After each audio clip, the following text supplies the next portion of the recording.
Good morning. Good morning. It's a little bit after 10:30, so I think I'll start. Um, I need to remember to stay tethered to this. I often like to move around, so I need to remember to stay put because we're also online, which is really cool. My name is Bill Whipple, and in a few short weeks, May's coming. That will be when that happens. Then I will have been here 2 years, and my job at Doane University brought us, my family and I, here, and so I will have finished 2 years, and then we live in Lincoln, but I drive to Crete every day. And so at Doane, I teach private lessons. We have a group piano now that's brand new as of this year, for the first time in Doane history.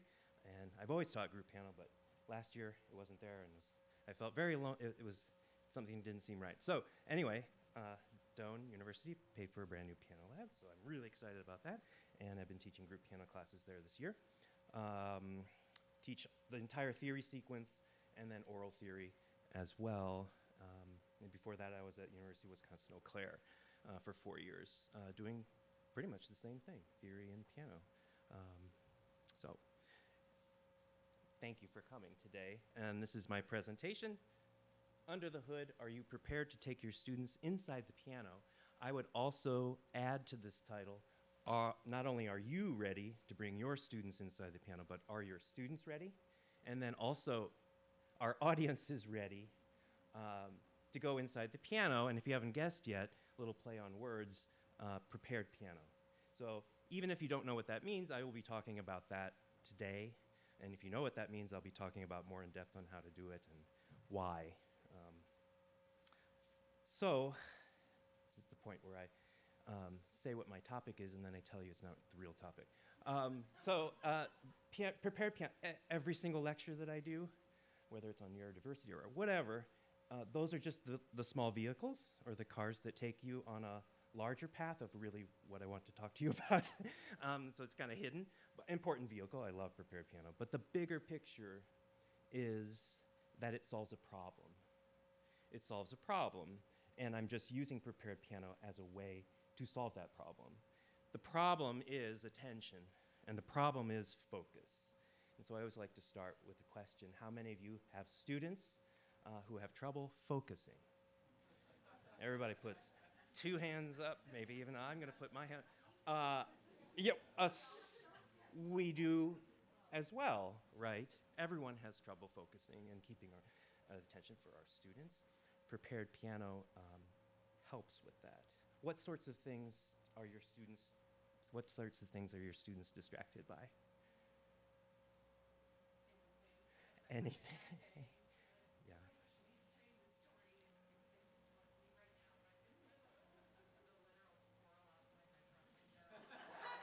That's usually somebody says technology, right? That's the day we're living in, the age that we're living in, for good or for worse. Technology, yeah, is always a big one. So, prepared piano, but there's a bigger topic at hand. Okay, so this is the why screen, the overview of what I'm going to be talking about today. The why, what, and the how. Prepared piano solves the problem, but why? Why does prepared piano help our students keep their attention or their focus? So why? Why should we be thinking about this as a teacher, and why is it important, and why is it relevant? And then I spend a lot of time on the why. And then I go into the what. What is prepared piano? What do we need to do this safely? It's a big topic on the second half of my presentation today. And then how? How can we use prepared pianos for all of our students and all ages and all skill levels? Because most people think that prepared piano is only for advanced and for the older students. That's not the case, and I'm going to show you that today. There are elementary pieces for prepared piano. So I will show you some of those. And actually a project of mine this summer is to compose some very simple, primer level preparations and piece itself this summer, and to record those, and then to put some more advanced things on that same one, and maybe do my first CD. The CD. well, there's people still make CDs, but no one has a CD player. But then you can listen to it online. So that's my summer project that I lofty goals. So that's what I'm hoping to do. But again, prepared piano is the vehicle, and the bigger picture is solving the problem of focus and attention. How does prepared piano do that? It is multimodal, and it is multisensory, and that really is the answer. Multisensory and multidimensional learning can add and maintain attention and focus for our students. It can help with the overall understanding of a piece of music, and we can apply this to many different people, and again, many different ages, our neurodiverse population. So that's another topic that I talk a lot about, again, under the guise of multisensory and multimodal teaching, is neurodiversity. Everyone in this room, this church room is made up of a neurodiverse population. We all learn differently. We all think and we all learn differently. Neurodivergent, that's something completely different. We are all neurodiverse, as my wife, a music therapist. I've done presentations with her, and she usually talks about this side of things, but so neurodiversity. So prepared piano helps with that. And we as teachers need to be flexible, and we need to realize that all of our students don't learn in one particular way, right? We need to present them with a lot of different ways, and they may just love it. Prepared piano included. Okay, so we need to talk about learning theories. You've all heard about learning theories. This is the why part, and I spend maybe 15 to 20 minutes on the why. And so learning theories. We've all heard, I'm a spatial learner, or I am an auditory learner, or I love Velcros and I am a movement, a bodily kinesthetic learner. There are these many different intelligences. That was coined, multiple intelligence theory, by Howard Gardner, Harvard professor. And I have a few clips from Howard Gardner, and he explains his multiple intelligence theory. There are many that he has. Interpersonal, working well with others. Intrapersonal, working, by yourself. Think, pair, share is wonderful for this sort of thing, right? It hits many different levels of his intelligence theory. So here is a very young Howard Gardner, the video on the left, talking about his MI theory, or multiple We have schools theory. Because we hope that someday when children have left schools that they will still be able to use what it is that they've learned. And there is now a massive amount of evidence from all realms of science that unless individuals take a very active role in what it is that they're studying, unless they learn to ask questions, to do things hands-on, to essentially recreate things in their own mind and then transform them as is needed, the ideas just disappear. The student may have a good grade on the exam. We may think that he or she is learning, but a year or two later, there's nothing left. If, on the other hand, somebody has carried out an experiment himself or herself, analyzed the data, made a prediction and saw whether it came out correctly, if somebody is doing history and actually does some interviewing himself or herself, oral histories, then reads the documents, listens to it, go back and asks further questions, writes up a paper, that's the kind of thing that's going to adhere, where if you simply memorize a bunch of names and a bunch of facts and even a bunch of definitions, there's nothing to hold on to. The idea of multiple intelligences comes out of psychology. It's a theory that was developed to document the fact that human beings have very different kinds of intellectual strengths, and that these strengths are very, very important in how kids learn, in how people represent things in their minds, and then how people use them in order to show what it is that they've understood. If we all had exactly the same kind of mind and there was only one kind of intelligence, then we could teach everybody the same thing in the same way and assess them in the same way, and that would be fair. But once we realize that people have very different kinds of minds, different kinds of strengths, some people are good in thinking spatially, some people are good in thinking language, other people are very logical, other people need to do hands-on, they need to actually explore actively and to try things out. Once we realize that, then an education which treats everybody the same way is actually the most unfair education, because it picks out one kind of mind, which I call the law professor mind, somebody who's very linguistic and logical, and says, if you think like that, great. If you don't think like that, there's no room in the train for you. So we did a last-minute switch from Keynote to PowerPoint. The videos aren't playing, so you're not getting that intelligence input, but the audio's there, so I'm happy for that. So that's perfectly fine. All right, so that's a young Howard Gardner talking about his MI theory, which came from his book Frames of Mind in the early 80s, some 40 years now. Shortly after introducing this, he saw even his closest friends getting it wrong. And you kind of see that from this early video where people thought, I should use only my best intelligence, right? Figured what that is, take a VARC test or whatever, and figure out what that is, and then only use that. That was never his intention, which he came back around, you'll see in this next video, which is a much older Howard Gardner. That was never his intention. We should use, like layers of an onion, we should use all different types of intelligences from his theory. And then we will know a single topic better.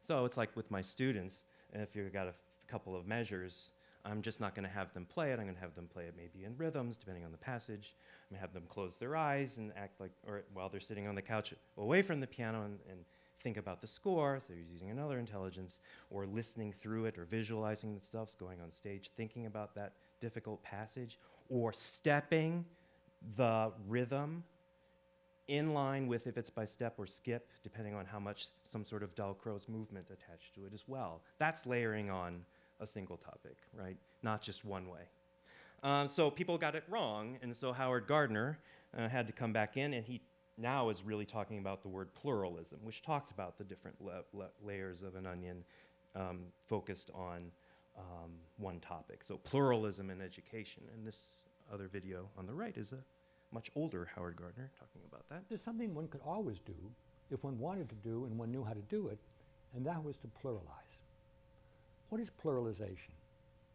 I begin with the notion that nobody can teach everything anymore. If they ever could, they certainly can't now. So we have to decide what's really important, and we have to focus in our classes, whether they're in person or online or even in books, we have to focus on things that are really important, things which are central to disciplines, which are central to occupations. And then we should pluralize, and that means we should present the material in more than one way. We shouldn't just talk about it as I am today, because we have limited time. And as I am today, although I did ask you a question in the beginning, and I'll ask you more questions too, so away from the direct lecture style. His MI theory supports a multimodal, multisensory approach, and prepared piano is multimodal. Okay, a couple of books that really influenced this talk and this research of mine. Very much influenced me. Julie Dirkson's book, Designed for How People Learn. It's really creating an effective learning environment with her within her chapter 5, titled How Do You Get Their Attention, where Dirksen explains, quote, "We are more alike than we are different. Minus visual impairments, we all learn from visual methods. Visual cues go a long way to attracting and maintaining attention. Prepared piano is very visual, as you will see in my examples that I'll show you here shortly." Dirksen talks about this next book on the right, Dr. Jonathan Haidt's book, The Happiness Hypothesis. And his big thing is he likes to show the elephant and the rider of the elephant on the cover, and he talks about it throughout.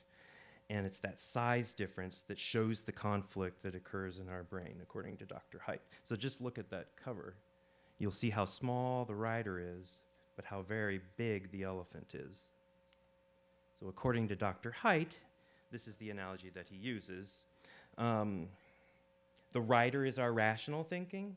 It tells us useful things. It's very controlled, and it knows the benefit of long-term learning. It's our thinking brain, where the elephant is everything else. It's attracted to shiny objects, novel pleasures, and comfortable things, our gut feelings. It goes with what feels right.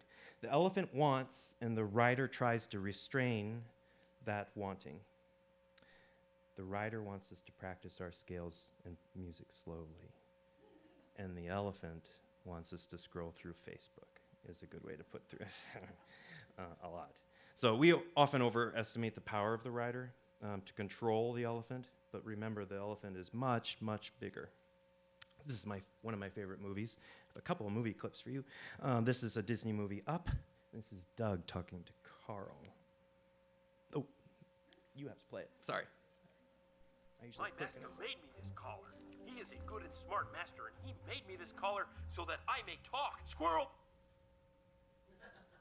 My master is good. Right, the squirrel's completely distracting. How many of you ever felt like Doug? Of course. Yeah. I feel like Doug every day, especially, okay, so this has nothing to do with my presentation, but this is my 3-year-old and 1-year-old. So I feel like Doug a whole lot. And would I rather be playing with them than grading my theory homework? Yes, absolutely. But I have to get my work done. So anyway, that's Lydia and Naomi. So my 3-year-old and 1-year-old. They're very big distractors in my life. But okay. How do we deal with the elephant? There's good news and there's bad news. As you can see from the picture, the rider can carry the elephant and can control the elephant and can force it to pay attention. The bad news, it can't do that for very long uphill, right? The elephant is big and it takes a lot of concentration. So we need to attract and engage the elephant. We need to talk to the elephant. Moreover, the elephant is smart. We've seen videos of the elephants painting, right, on those YouTube clips. So it just won't take your word for it. We need to actually show it what to do, not just tell it what to do. Prepared piano is very visual. And Dirksen explains this. Elephants want to see and feel. That was the shining moment where I knew I could use this for prepared piano, because prepared piano is very much feeling the objects and seeing something brand new, in addition to hearing. The elephant wants to see and to feel the importance of a topic, and prepared piano incorporates all of this. Okay, so I think I've spent maybe the first 15 minutes on the why, and that's a pet peeve of mine with any presentation that I go to, is I want to know why the presenter is telling me all of this. Whatever the topic, I don't care. A new composer, I want to know why. I mean, why am I here? Why do they want me to be here? This is why I want you to be here, because there's a bigger topic at hand. If you don't end up using prepared piano, I'll be sad. But if you start thinking about a multimodal and multisensory ways in your education and in your teaching, I'll be super happy. Because I will tell you, this style of teaching, and not one of my other favorite movies, still happens in this one. Oops. Here, I'll go back. There we go. Oops. Anyone? The Great Depression passed the, anyone? The tariff bill, the Hawley-Smoot Tariff Act, which anyone raised or lowered? Raised tariffs in an effort to collect more revenue for the federal government. Did it work? Anyone know the effects? It did not work, and the United States sank deeper into the Great Depression. Today, we have a similar debate over this. Anyone know what this is, class? Anyone seen this before? The Laffer curve. Anyone know what this says? It says that at this point on the revenue curve, you will get exactly the same amount of revenue as at this point. This is very controversial. So Ben Stein in Ferris Bueller's Day Off, one of my favorite passages, that's a direct lecture style. And sadly, I know for a fact that still happens. That definitely still happens. We have so many things, cooperative learning, strategies, but that still happens. So that's another mission of mine. That has to stop. Because one of my favorite questions, I had about 10 freshmen in theory class this fall. One of my questions I asked all my students to begin with, how many of you have had, and this is high school they're talking about, of course, have had your teachers just talk to you in a direct lecture style for the entire year? This time 10 out of 10 goes up. It's usually a high percentage, but my goodness. That's got to change. That really seriously has to change, because that's how they feel. That's not engaging whatsoever. So whether you use MI theory and go through all the different intelligences and think how you can incorporate multisensory and multimodal teaching, that's the bigger topic here at hand. All right, as I promised, here we go. Okay, so this is the what, prepared piano. What is prepared piano? Some of you know, some of you may not know, that's okay. Prepared piano is putting foreign objects into the back of a piano. And it can be done to a grand piano, it can be done to an upright. It's a little bit more difficult to keep things. You have to use more gaffer tape. But it is possible for upright pianos and acoustic grand pianos to put foreign objects in the back. That is prepared piano. John Cage, someone you've probably heard of, has been was the champion of prepared piano music. He used it extensively, and really starting in 1938. He, however, was not the first, but we credit him with being the one who really brought it to the forefront. His teacher, Henry Cowell, was doing many things inside the piano. Ravel wrote an opera that involved a piece of paper interwoven in between the strings in the 20s. So things were being done preparing pianos well before John Cage. Why? You'd have to ask the composer. My feeling is composers aren't satisfied with the beautiful sound of an acoustic piano. They're searching for something new. They're inventing something new and brand new sounds, which was the case with John Cage in 1938, which I'll talk about a little bit about in the next slide. You will notice that prepared piano, when I play some clips of prepared piano pieces, sounds a lot like gamelan, if you're familiar with gamelan. And so, actually, it's really weird. 6 years to this day, Facebook tells me, that my wife and I were in Indonesia, Jakarta, and then this video is from Bali. My best friend owns probably the biggest piano studio in Jakarta. He's on one other island as well. He has 8 or 9 piano schools called Life on Piano. And we went there and we did a presentation. My wife did one on music therapy and I did one on prepared piano. Incidentally, no one knew about prepared piano. They didn't even know what it was. And then I realized, well, they don't need it. They've got the real thing. They have gamelan. So 6 years to this day, actually, here's an example that I took some video of gamelan. Javanese gamelan.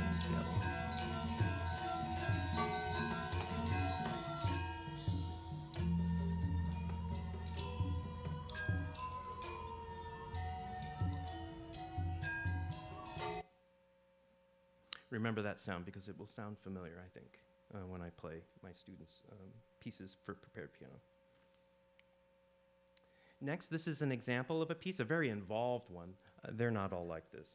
But this piece is for a piece by John Cage. You can see the screws and the pieces of felt and the bolts placed. These are internal preparations, meaning they're in between the strings.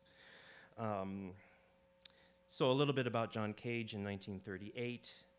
He was asked to compose a piece of music for a dance company in Seattle, and he was given 3 to 4 days to do it.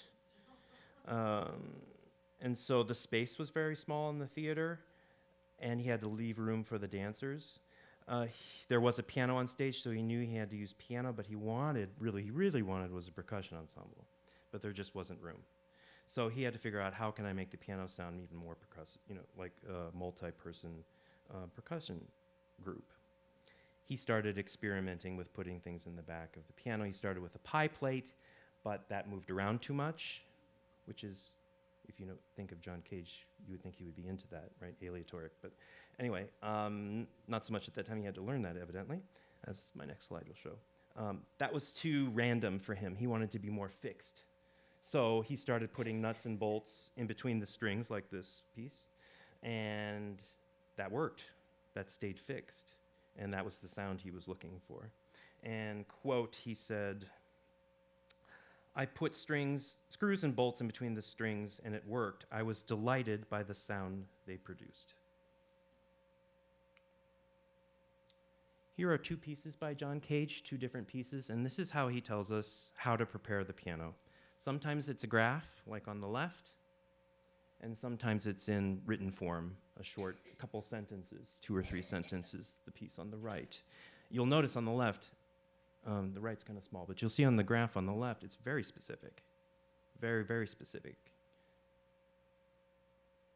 down to the distance from the dampers and the type of materials to use. So John Cage realized, though, when people started playing his pieces, that it was sounding different. And that, of course, is because pianists are living people, and they're all different, and they'll do different things. They may even buy different types of preparations, and those will sound different depending on the weights.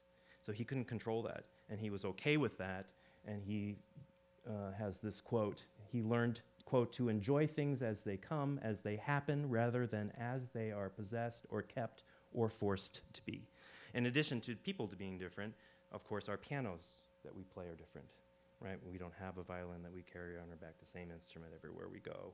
We have to adopt our instrument everywhere, usually wherever we go. So, this is an example of how he is strict with his directions, but in actuality, he is open to not being exactly how he envisioned it.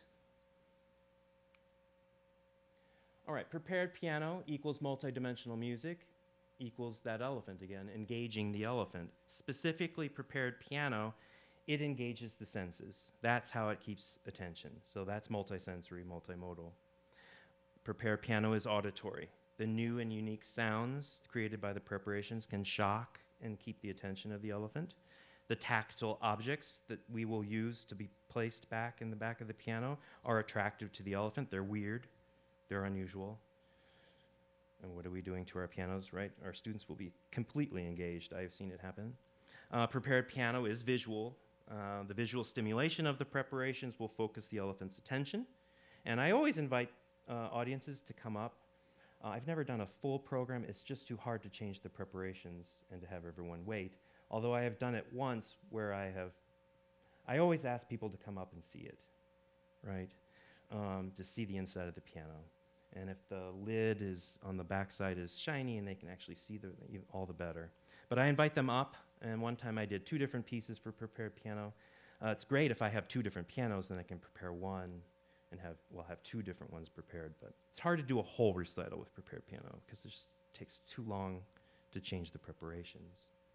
But one time I noticed, it's very visual, and one of the pieces, as you'll see a clip of, has some ping pong balls in the back. So that can't be controlled, and it's like a big popcorn machine, and it's aleatoric, it's all chance. But I played that piece twice, and I've noticed usually young kids, they'll see it, and they'll think they're going to catch one, and they start out of the corner of my eye. I try to relax. That's another pet peeve of mine. I think it all has to be much more relaxed if we're going to grab more people to music. Anyway, so they felt comfortable to come up, so I'm so glad of that, first of all, not so formal. And this,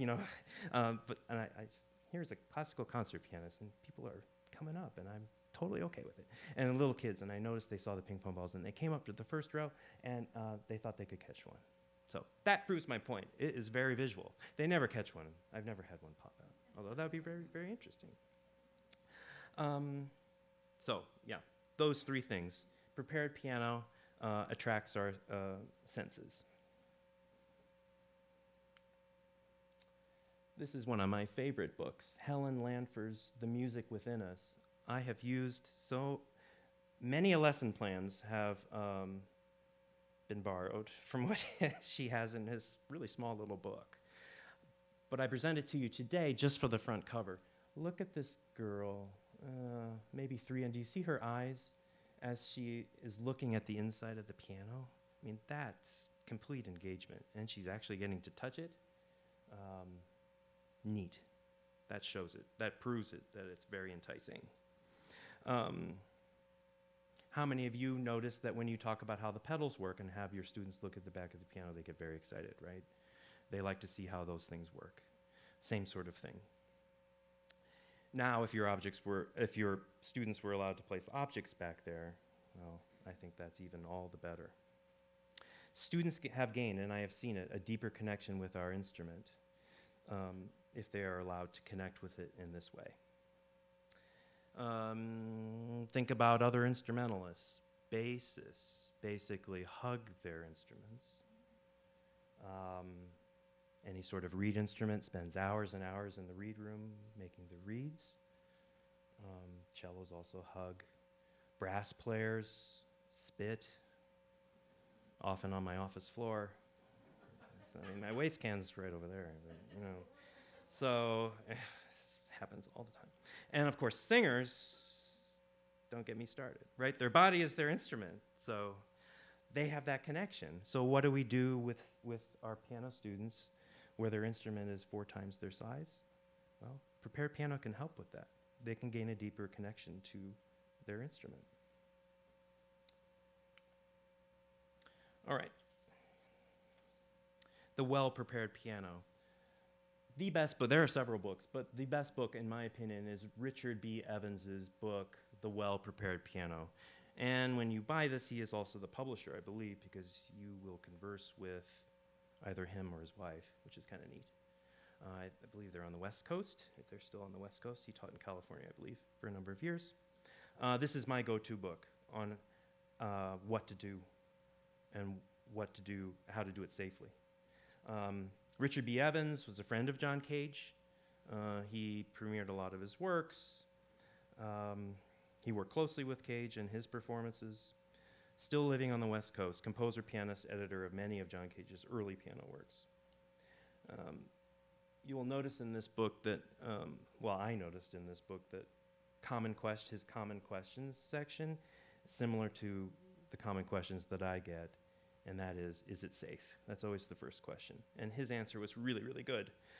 People ask, won't these preparations damage the inside of my very expensive instrument? And Evans says, yes, of course they can, but so can moving a piano, and so can tuning a piano, right? We've all had technicians that can very much damage a piano as well. So you have to know how to do it. And it's not that hard. It really isn't. He talks about how there are two different types of preparations. Internal preparations, that's objects going in between the strings. That involves a little bit more thought. And then there are surface preparations, things that lay on top of the strings. That is a very beginner way, a good way to start. Because, dare I say, those are almost 99.9999% safe when they're just laying on top a piece of paper, for example, like Ravel did. So those are the two different types of preparations. Surface preparations I do quite a bit, plus it's faster to change around as well, as opposed to screwing something in between the two strings. He also talks about some rules to follow, so I'll just go through maybe 3 or 4 of them. Never force anything in between the strings. That's his number 1 rule. Never force anything in between the strings. And I see videos from very fancy East Coast conservatories where the professors are moving the strings to make their objects fit. And I don't see why that chance has to be taken. Why? Because that's Menards, I think. And I think there's several aisles of screws and bolts. If you find the right size, you're not going to have to move the strings. And there's plenty to choose from, okay? It's overwhelming, like overstimulation, right? So I don't buy that. I don't think we need to touch the strings at all. We can find the size that fits for our needs. So never force anything in between the strings. Objects should never touch or vibrate against the soundboard. Some of Cage's pieces ask you to have the stove bolt actually touch the soundboard. I never actually let that happen. I will use, it's called, contractors use it usually on the floor, that heavy piece of paper. It's kind of pinkish, but it gets soft. It doesn't scratch. Right, so I have a roll of that at home. It's expensive, but worth it, and I will take a little bit of that and place it on the soundboard. And I never let any object touch the soundboard directly. It'll touch the paper and then touch the soundboard. So nothing gets scratched. The soundboard is the soul, right? That's the soul of our instrument. So I never let anything touch the soundboard. It also serves another purpose. Inevitably, you will drop something in a hard to get spot back there. But if you have that piece of paper down, you can just pull the whole piece of paper to the opening and easily grab the object out. That happens all the time. So it serves a dual role. This one is very important. Wash and dry your hands, especially if a student or anyone is touching their face, the oils. We don't want that touching the strings. So always wash your hands before you put in your preparations in the back. A lot of preparations will be required to be taped down. I never use, at first I used duct tape. I never use duct tape anymore. Learning process. That can leave some stuff behind. Gaffer tape does not, and is as strong. A lot of musical theater people use that to tape down chords on the floor. Gaffer tape, Gaffer. It's expensive. You can go to Amazon and get it, but it doesn't leave any residue. So I strictly use that for holding objects down. If I'm holding an egg shaker, you'll see some pictures of how I've prepared pianos in the past. But no duct tape, in my opinion. Gaffer tape, Gaffer. What to use? Your composers will sometimes tell you. I will show you a composer, Hauschka, a living composer who has standard preparations, but also allows us to choose our own. And he actually has a piece that he plays on concerts where calls it random gifts, I think. And I have not tried this. I'm not quite this brave, but maybe someday I will. And he asks the audience to whatever's in their pockets or in their purse, and then he will place them. If he's, I would assume if he envisions it to work. But that's a cool. He improvises a whole lot, and so he's been a big influence and my favorite living composer currently, Hauschka. I'll show you more about him here in a second. But what to use your imagination, really. Bolts, screws, washers, nuts, coins, L screws, wires, metal strips, bamboo, cloth, felt. It's endless, your imagination. Use your imagination on that. Where to get the objects? Again, that's picture of Menards or Home Depot. And that's always an interesting conversation when they ask you what it's for. So I was playing a piece by Crumb, Macrocosm, and I needed a chain, so I thought, I'm having a hard time finding a chain. So I got a toilet bowl chain, that goes to the stopper in the back, and I took it off. But he asked me what it was for. I told him it was for, and he was very confused. But it was fun. So it was cool. It was fun. So also in Evans's book, very valuable is a repertoire guide, like Hinson's, that we all use, or McGraw's for elementary. He has one for prepared piano, which is very, very helpful. And it has all levels, from very, very beginner to advanced. And he has composed some pieces for prepared piano as well. So he has the repertoire guide in there too, which I use quite a bit. All right. This is more my favorite quote from his book. Quote, "Here is an orchestra which can be carried around in a briefcase and installed quickly in any concert hall or music classroom. How can a musician resist the temptation to become familiar with it?" I agree. It's a portable way for our students to engage the elephant. And so here you see, gamelan sets are heavy, right? But this can go in your briefcase and highly transportable. So that's one of my favorite quotes. All right, to some repertoire, and I have some former students playing some video clips of some pieces, and I wanted to start by finding the easiest piece that I could find. And I found Dorothy Gale Elliott, actually from Evans's book. It's listed there. Dorothy Gale Elliott's piece called Eraser Piano Tees. And this was the easiest piece that I could find. It's pre-reading. So a student doesn't even need to know how to read music. They do need to know the note values and the time signature. But they are obviously using, in the back of the piano, erasers and golf tees. Golf tees can be hard. I've tried, I worked with my student on this. So you have to find the really skinny ones. The regular ones aren't gonna work. And so I'm showing you this because most people think it's only for advanced students, but this is the easiest piece I could find. Pre-reading piece, and here's one of my former students playing Elliott's Eraser Piano Tees. Oh, you have to play it. Sorry, I did it again. Hi, Kate. Can you tell us you're going to play Eraser Piano Tees, and what's in the back? Golf tees and erasers. Golf tees and erasers. All right. Very good.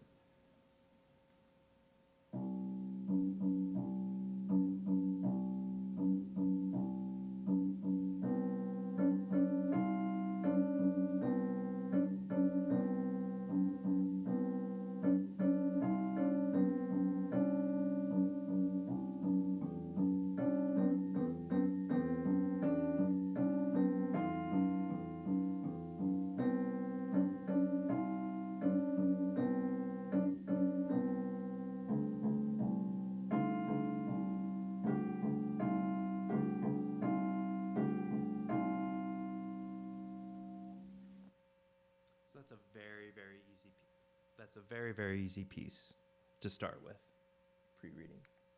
Here's a more intermediate piece, Levi Guinardi's Despair.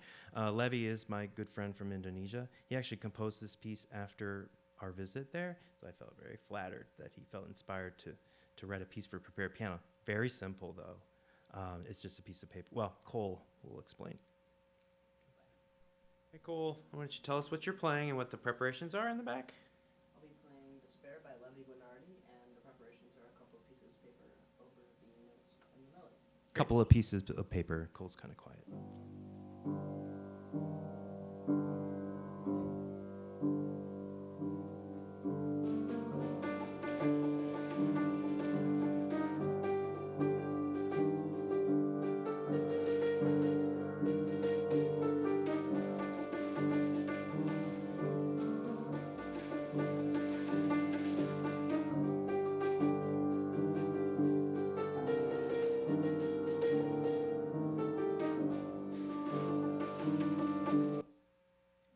Intermediate piece, but very simple preparations. It's just a piece of paper in the back.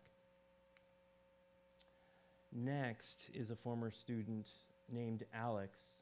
And Alex, all our students are special. Some are extra special. Alex is the type of student who would bring in a brand new composition. He's only 8. Well, at the time he was only 8. He would bring in a composition that he wrote every week. Yeah, he's very, very special. And I introduced Prepare Piano to him, and then the next week he had come up with some ideas on how he would apply that to a piece that he had already written.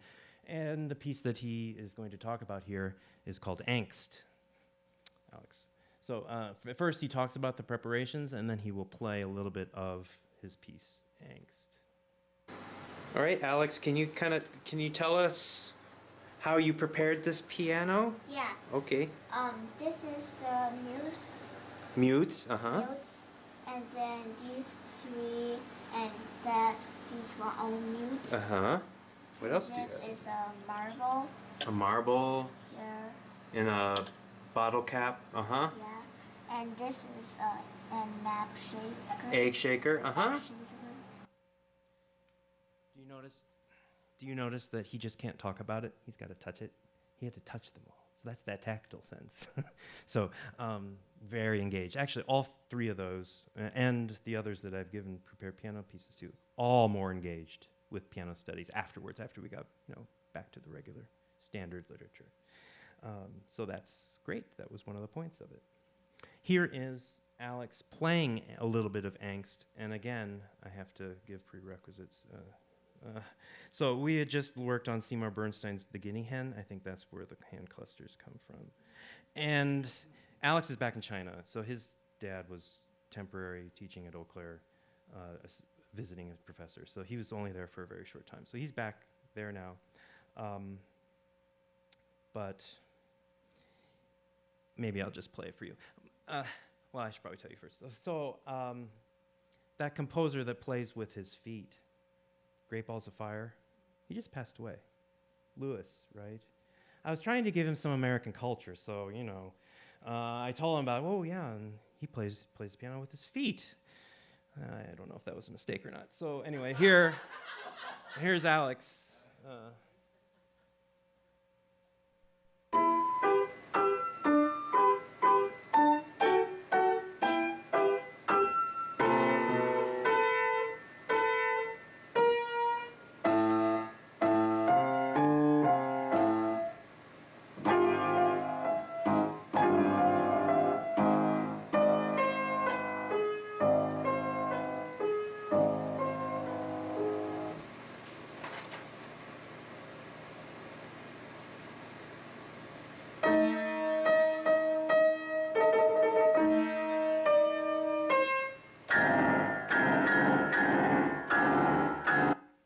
We had also talked about how much silence and rest is more powerful than notes. So he had that big space. Anyway, that's the specialness, right? Those types of students that absorb everything you say, so you have to be really careful what you say, right? Yeah. But again, the main point is all these students were more engaged with the piano when we got back to regular standard repertoire. Okay, some more advanced pieces. This is Hauschka. That's his stage name, and that's how you spell it. This is me playing some of his more advanced little clips of his piece, Mount Hood. Hauschka's real name is Volker Bertelmann. He is going by that more now than Hauschka, so you could search either on YouTube and find a lot of his concerts. His most recent album, his scorebook, is from February of 2019, A Different Forest. He's collaborated with Hilary Hahn on a recording. He co-wrote the music for the movie Lion, which is an excellent movie. He has a certain style to his, it's very minimalistic. But I just love Hauschka, and I think he's one of the greatest living composers, very creative, and he's writing a lot for prepared piano. So this is me playing a couple of clips of Mount Hood, and this is that piece with ping pong balls. So you can see first on the left.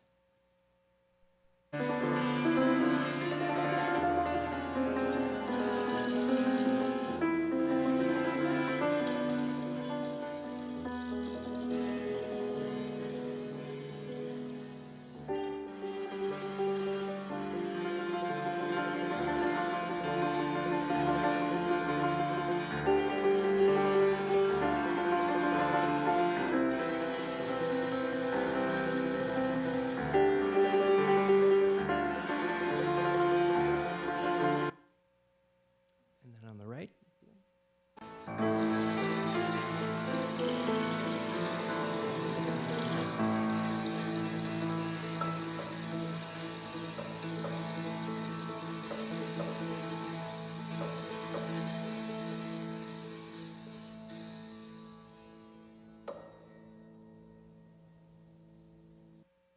That last sound is created that on that string.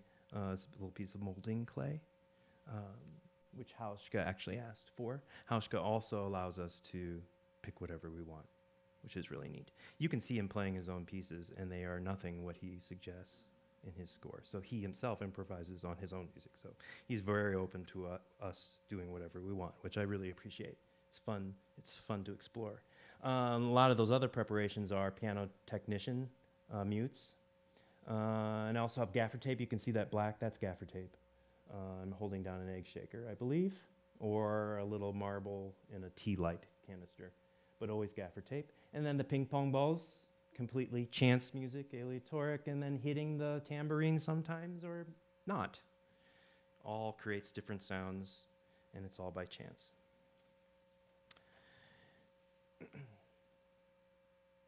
Last summer, I still play prepared piano pieces, but last summer it evolved and changed into something new. I added an electronic aspect to it. So I still prepare pianos like on the right, and that's very similar to the Hauschka piece you just saw, piano technician, wedges, mutes. That black device is called an EBow. Guitarists use it to create vibrato. It has a blue LED light, and it solves our problem as pianists. Although we can't use it in any other piece probably than new music probably, but it actually doesn't allow the tone that you're playing to decay. So it solves our problem of decay, right? Everything we play decays, and we have to be magicians on how we layer and how we hear and voicing. But that device I could sit there all day, which I won't, but I haven't, but I could. And I'll show you a clip of that. So that's pretty cool.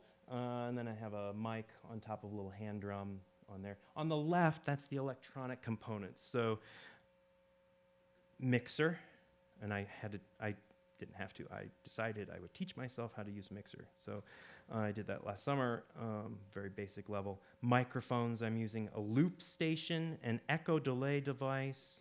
That loop pedal, it's on the floor on the left, that red. Guitarists use that quite a bit. Classical pianists, not so much.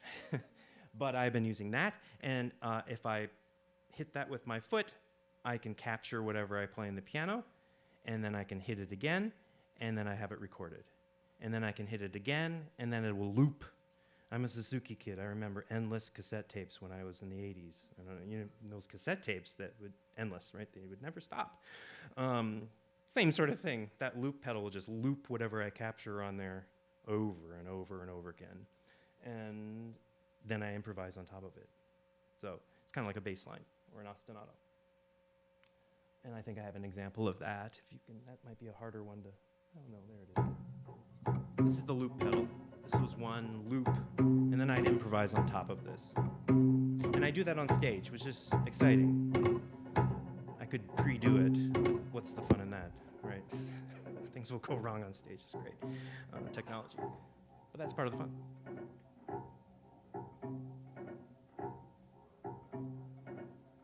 Oh, we went into this. No, this is example 1. Okay. Here's another pedal loop that I did. I actually did 2 pedal loops on top of each other, and then I can improvise on top of it.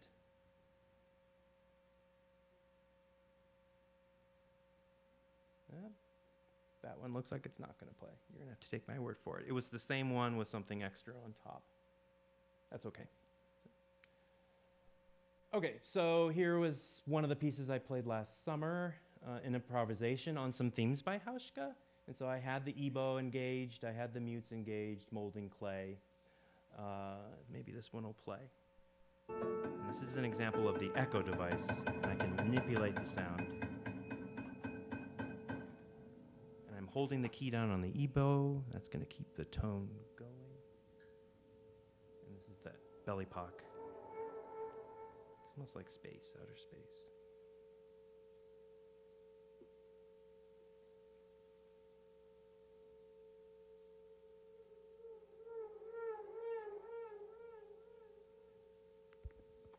So I did this improvisation in sections, one with the pedal loop, one me improvising with very tonal way, and then I did this weird section where I manipulated with the echo devices, far out there. And then the last one, I started slowly on stage taking away all the preparations, and then all that was left were the themes of Hauschka. And themes of Hauschka are, in my opinion, very beautiful. And so I took away all the preparations, and all I was left was a simple melody without. So combining the both mediums. So that's kind of the direction that I've been going lately, is attaching electronic music to 2 things, to prepared piano. So I remember, I just want to close, I wanted to leave some time for questions. I wanted to close with, don't be afraid of preparing the piano. If there's one thing I hope you gain from this, is that you shouldn't be afraid. And that we can't ignore the fact that the composers are out there composing music for prepared piano, and that even though we may not like that style of music, our students may just love it. And so I think we have maybe a duty to show them everything and allow them to decide. I remember my master's degree at Manhattan School of Music, I was not allowed, no one was allowed to prepare the pianos there. It's interesting, I gave this presentation to KSU in Manhattan, Kansas, and last month, and they don't allow it on their campus, so I felt an extra purpose there to maybe try. I think Slavomir does want to be able to do it, but I think it's with the Steinway people. So that's part of my lecture, is trying to educate in that doesn't have to be scary and it doesn't have to be dangerous. And I'm actually Zooming with the local Manhattan, Kansas group, the same one on Friday. So that'll be an interesting talk where their flagship institution isn't allowed to actually prepare their pianos. So our students can play Bach and Hauschka on the same concert. I truly believe that, and we will reach more students in that way.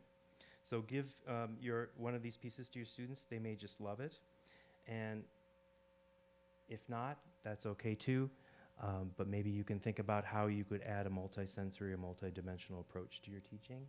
And again, that would make me super, super happy. I'd love to know what you're doing with prepared piano if you do try it.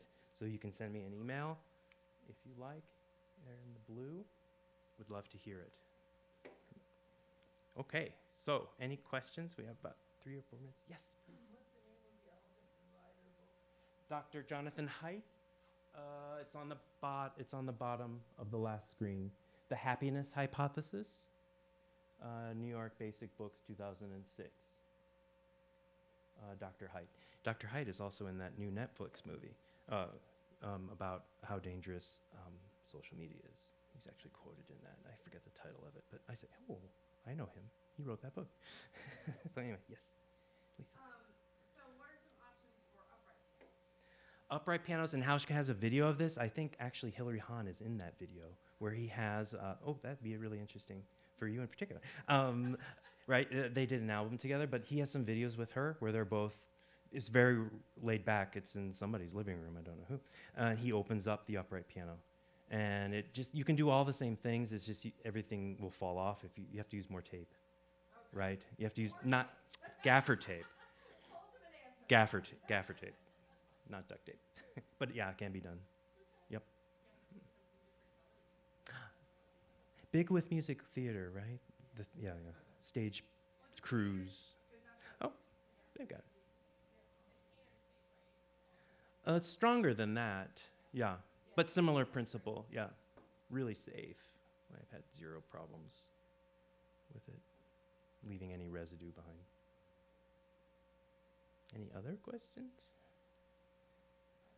Yeah. When you were talking about duct tape, I thought Nancy and I played Caroline built out. Okay. I teach manual organ. I have a couple students that I work with, and they're highly autistic and ADHD. Mm-hmm. Have you ever done things like this, like with special needs students, to keep them from hurting the piano? Not prepared piano per se, but I've taught quite a bit with my wife, actually, adaptive lessons. We've team taught neurodivergent students, yes. But never prepared piano. That's an interesting idea. I wouldn't be opposed to it. Yeah, that would be the easiest one. Surface preparations, probably, yeah. But that also strengthens your relationship with any student, because you have to work that out together. You have to do it together. Well, you should do it together. Just don't set them free, right? You have them go home. Oh, the parents are not going to like that. So yeah, do it together with them. But you're building that interpersonal intelligence, Howard Gardner, even more, even stronger, right? Yeah. But no, I wouldn't be opposed to it, although I have not. Yeah, that's a great question. Yeah. When you use the ping pong balls, do you use anything else, or just a bunch of ping pong balls thrown in? Oh, with that piece? That piece has quite a bit, actually. It has a chain. It has the tea lights with the marbles that are fixed with the gaffer tape. It has the molding clay. I have pieces of gaffer tape because it doesn't leave any residue. That's another really easy one, is just to put the gaffer tape directly on the string because it leaves no residue. It doesn't leave anything behind. And that also creates that knocking sound. That's super easy. I always leave a little bit up so I can easily just take it off. I don't make it the same length of the string, then it's a little bit harder. I've done that mistake where I leave a little bit so I can get it off. But that's a super easy one. I have used, well, this is how I bought it, belly dancer chimes. I was searching for small ones, and it came up belly dancer chimes. So I bought some of those, and I've used those in there before. It's really your imagination. Try out different things that you think will be safe, right? That's the fun part about it all. Yeah. Piece of paper is very easy, though. Whether you interlace it in the strings or not, it's up to you. And I've done the John Cage pieces where you find the right size and you can just screw it in. You don't have to force it in. You just screw it in if it's the right size. And the nails, not nails, but screws and bolts, pieces of felt. John Cage will call for that quite a bit as well. Yeah. I've seen that. I've seen people using pennies, yeah, before, like interwoven in the strings. Yeah. Is it accidentally prepared music? That'd be valedictorian. Oh, dropping a pencil. Oh, yeah. I had a piano technician tell me once that pencils should be outlawed from pianos because you always have to go in and pick them out or whatever from the back or whatever. So I hope you try it, and thank you for coming. Any other questions? No? Okay. Thanks for having me.